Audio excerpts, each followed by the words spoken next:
So let's finally take up this nonlinear system case.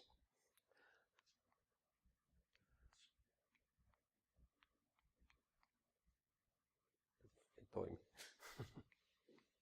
Okay. No, aloitetaan. Uusi alku. Okay, so let's finally take up this nonlinear case. And first look at some basic definitions. Then we introduce linearization, and then see how it can be used to analyze nonlinear case. So the goal is to analyze the general nonlinear system x prime is f t x, where f is some vector function which depends on t and x. So how to get information about solutions of this general system without actually solving them? So that recall that in general it's impossible to get explicit solutions for any nonlinear systems. So one possible way is to use linearization and the associated state space analysis to characterize the qualitative behavior of solutions. So this type of analysis was initiated by Poincaré in the end of 19th century. So for simplicity, let us consider only autonomous case, so that this f doesn't depend explicitly on t, so that f is a vector field on some omega, which is a subset of Rn, and we call this omega the state space. So that this word comes because if we think about that the components of x describes the state of some system, so the state space is the all possible states that the system can have.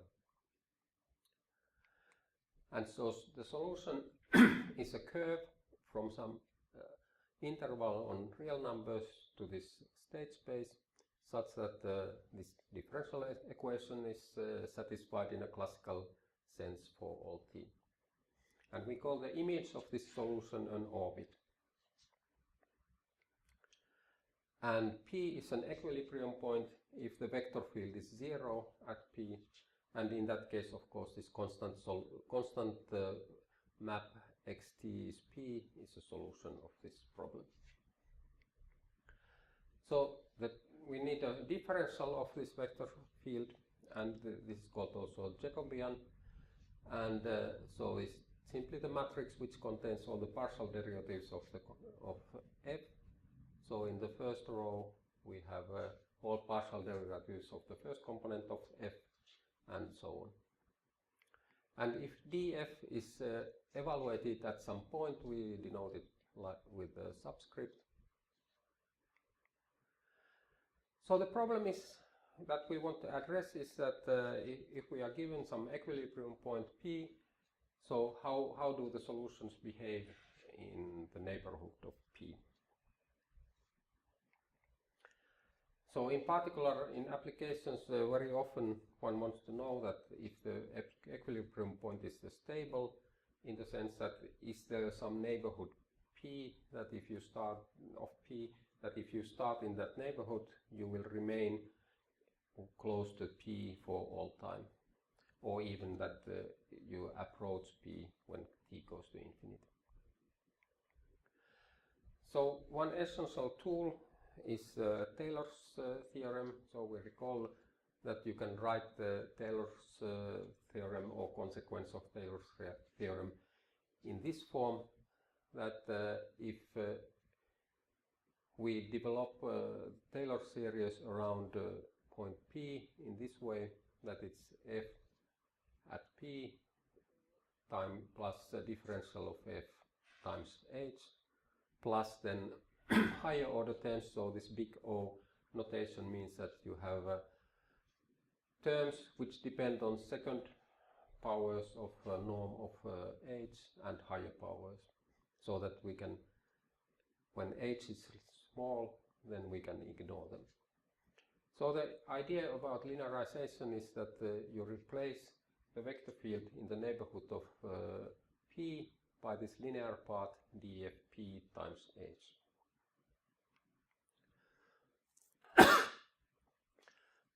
So let us consider this nonlinear equation E, x prime is fx, and let P the P equilibrium point, and then we introduce this linear system z prime dfdz. So now we take this differential of f and evaluate it at P. So this dfp is a constant matrix, and by this linear theory we know precisely what are the solutions of this problem. So we call this L the linearization of this original problem at P. So now the hope is that the solutions of this linearized problem behave in the same way in the neighborhood of origin as the solution of the original problem in the neighborhood of equilibrium point. And because by linear theory we know precisely what are the solutions of L, then if this hope becomes true, then we can characterize these solutions of the original problem in some neighborhood. So the linear system solutions are known, and in particular we already know that this equilibrium point or origin for the linear system is asymptotically stable if the eigenvalues are negative or real parts are negative for all j. But of course the problem in this technical problem is that what does it mean behave in the same way?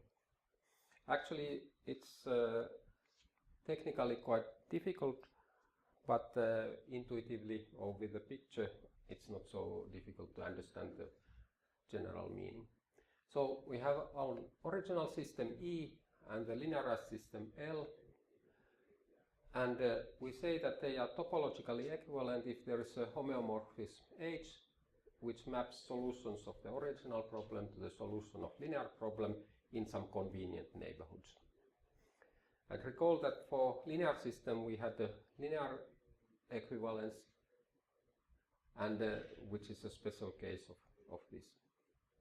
So that of course that if two systems are linearly equivalent, they are automatically topologically equivalent.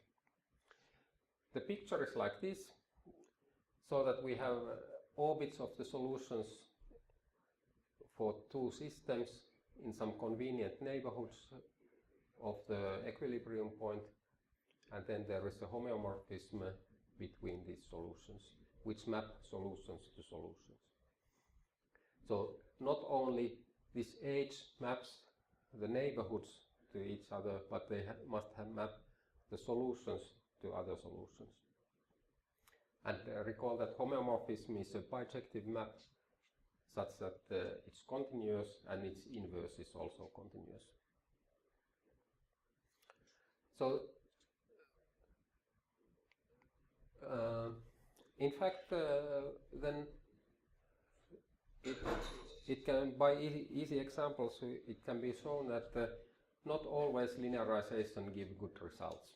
So we need one additional technical assumption, which is this, that P is a hyperbolic equilibrium point if this matrix, linearization matrix, doesn't have any eigenvalues on the imaginary axis.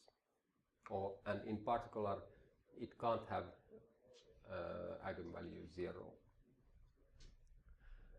So this is not so restrictive in practice, because if you take any matrix at random, then with probability 1, origin is a hyperbolic equilibrium point. But of course, in models, matrices which appear in the models, they are not random matrices because they come from some reasonable models. But on the other hand, there are always parameters in the models, and parameters are not known accurately, so that in that sense we have some randomness in the matrices.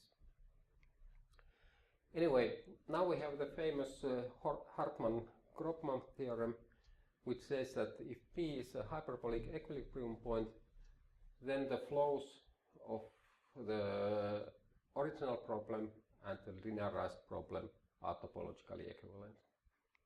And in particular, P is asymptotically stable equilibrium point if and only if the origin is asymptotically stable for the linearized problem.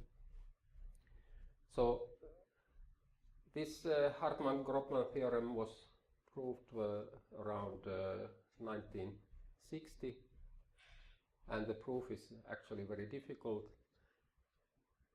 And why?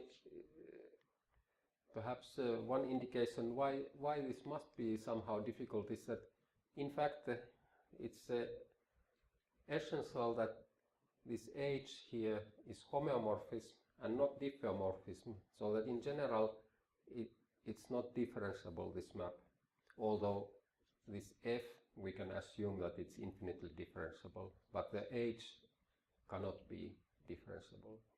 So that in fact the construction of the proof is quite involved. But anyway, so let's apply this Hartman-Grobman theorem to a simple example. So here we have a simple system in the plane whose equilibrium points are P and Q. And let's introduce null lines, which are simply here the curves where the first component of f is 0 and the second component of f is 0. So that these equilibrium points are intersections of these curves. And the picture looks like this. The null lines are these purple lines. Then by blue lines there are some solutions, and then there is this vector field also shown here. And then comparing to this what we classified in the linear case, we see that this equilibrium point on the left, it looks very much like a saddle point, and this equilibrium point on the right looks very much like unstable focus.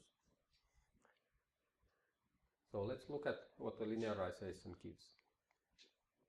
So the differential is given by this matrix, and so we know that trace is always positive, and it's easy to check that both P and Q are hyperbolic equilibrium points. And then we compute that at P the determinant of the linearization is negative, so that we know that it's then a saddle point, and at Q determinant is positive, and this other inequality is also satisfied, and the trace is positive, so this is unstable focus. And if we compute the linearizations, the picture looks like this.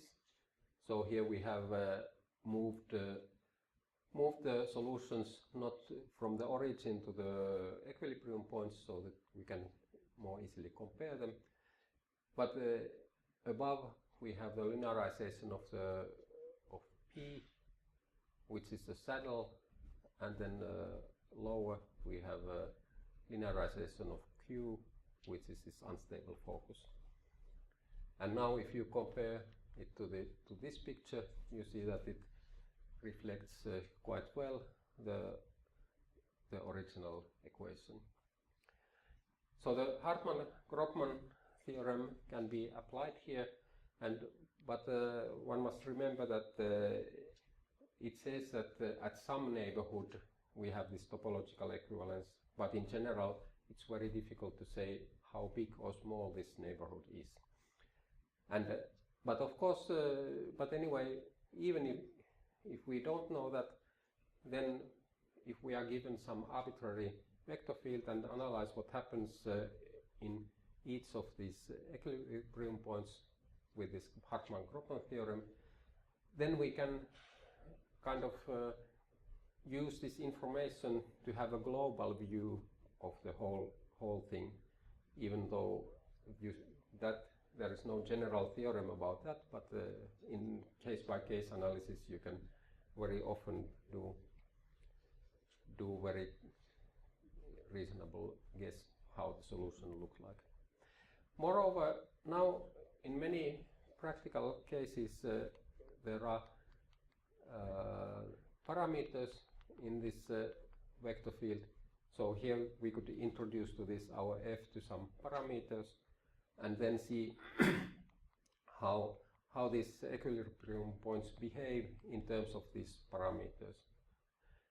And this is very often in heuristic models very important point of the analysis of the model, because in heuristic models you never know values of the parameters very precisely, so it's very important to study what happens when you change the parameters. And with this linearization and Hartman-Korpman theorem, you can actually do this kind of sensibility analysis in a very straightforward way. Now, in more dimensions than 2, some curious things can happen. So, for example, we can have chaotic behavior of solutions. There are periodic solutions. Of course, in 2-dimensional case, you can also have periodic solutions. But anyway, this analysis of by equilibrium points and Hartman-Korpman theorem remains a very important tool in any dimensions. So even though in general one needs more tools in more dimensions, but anyway, this type of analysis is anyway important in any dimensions.